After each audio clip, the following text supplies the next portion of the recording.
سلام به همراهان کانال فیلم ممنوعه. فیلم بروکبک مانتین درباره دو مرد هست که با هم همکارن و ارتباط عاشقانه‌ای بینشون شکل میگیره، طوری که حتی بعد ازدواج هم سالیان سال با هم دیگه رابطه دارن. اگه میخوای ببینی در ادامه چه اتفاقاتی میفته، تا انتهای فیلمو با من همراه باش. جک و انیس که جک یک کابویه و انیس هم یک کشاورز دنبال کار میگردن. اونا یه جا برای کار مراجعه میکنن و طرف بهشون میگه ما یک شغلی داریم چوپانیه، بعد برید به کوهستان بروکبک و در اونجا روزها و ماهها رو سپری کنید. اونها تصمیم میگیرن این شغل رو قبول کنن و با هم به اونجا برن. سفر میکنن به بروکبک.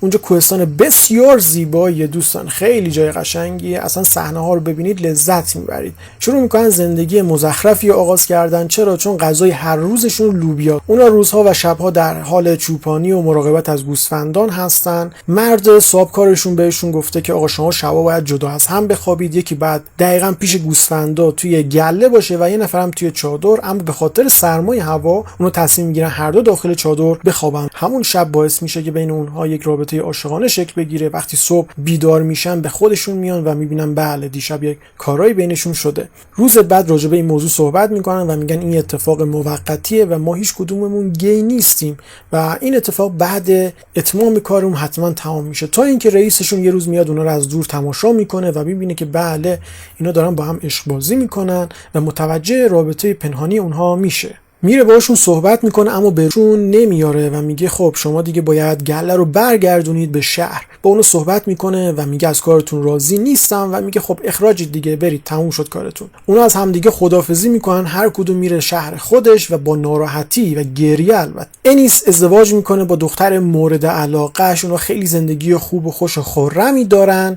و داره توی یک شرکت راهسازی مشغول فعالیت و کار هست تا اینکه یک روز جک برمیگرده پیش صاحبکار قبلی و میگه تو خبری از انیس نداری؟ اونم میگه نه. میگه کار چی برام نداری؟ میگه نه، چون من میدونم شما به جای کار کردن کارهای دیگه اونجا میکردید و دیگه اصلا نمیخوام ریختتو توی این دفتر و این کانکس ببینم. اونم دست از پا دراستر برمیگرده.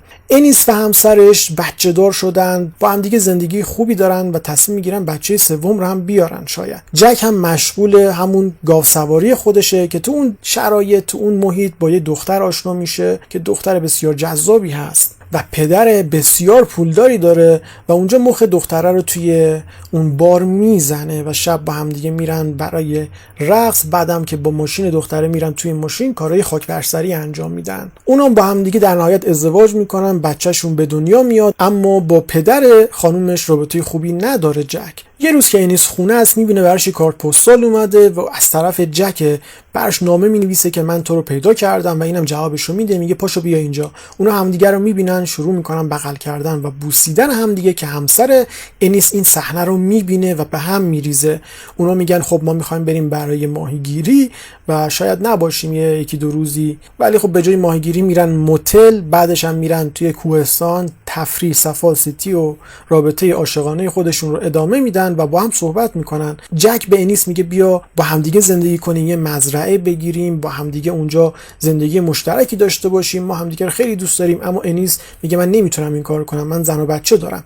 چند سال میگذره و اونا رابطهشون رو به همین شکل ادامه میدن. بچه‌ها بزرگ میشن، جک هم توی شرکت پدر خانومش خیلی شخص جا افتاده‌ای میشه و این کارت پستال فرستادن ها ادامه دار هست.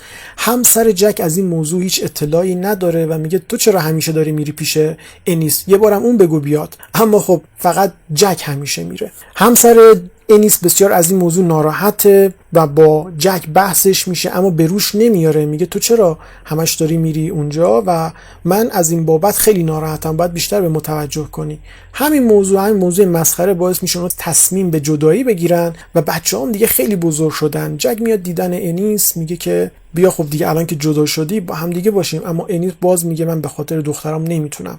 همین موضوع جک رو بسیار ناراحت میکنه و با چشمان گریان برمیگرده. یک دو در جک جشن سال نو. خانواده انیس دور هم جمع شده بعد مدت ها، اما زنش اینجا بعد سالها میگه من میدونم تو با جک رابطه عاشقانه ای داری و باهاش دعوا میکنه، بحثشون میشه و از اونجا انیس میذاره میره. اونا باز میرن واسه خودشون تفریح و درد و دور، خیلی خوش میگذرونن. در همین حین انیس با یه دختر توی بار آشنا میشه، با هم دوست میشن، رابطهشون آغاز میشه و از اون ور جک و همسرش به همراه سرکارگرشون و همسرش به یه مهمونی میرن. زن سرکارگر خیلی از جک خوشش میاد، میگه بیا با هم دیگه برقصیم و همین باعث میشه که اونها استارت رابطه‌ای براشون ایجاد بشه و با هم دیگه دوست بشن. جک به انیس میگه ببین من با اون زن ارتباط دارم و اگه وقتی دیگه روز بلایی سرم اومد بدون به خاطر اینه، تو هم پاشو بیا بالاخره با هم دیگه زندگی کنیم اگه منو دوست داری. اما زیر بار نمیره انیس و باز رابطهشون به همون شکل ادامه پیدا میکنه. دوست دختر انیس یه روز اونو توی بار میبینه با یه مرد دیگه البته میاد و بهش میگه که تو چرا چند روزی ازت خبری نیست، جواب نامه ها پیامای منو نمیدادی، اگه منو نمیخوای بهم بگو.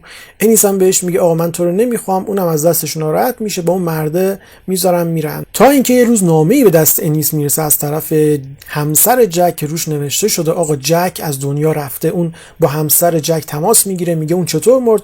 اینم الکی بهونه میگیره، میگه آقا داشته لاستیک عوض میکرده، لاستیک ترکیده، در حالی که کارگرای اون کارخونه جک رو به قتل رسوندن و بهش میگه خاکسترش رو وصیت کرده تا تو ببری و در کوهستان بروکبک اونجا پخش کنی. انیس به دنبال پدر مادر جک میره، باشون صحبت میکنه، خاکستر رو از اونها تحویل میگیره که در اون کوهستان پخشش کنه. اونجا یکی از قدیمی ترین لباسایی که اونها با همدیگه در کوهستان کار میکردن رو پیدا میکنه و اونو با خودش به عنوان یادگاری میبره. اون توی یک دخمه یا یک دکه زندگی میکنه، کلا خیلی هم دلتنگ جک میشه، در این عشق بی پایان میسوزه. لایک و سابسکرایب یادتون نره.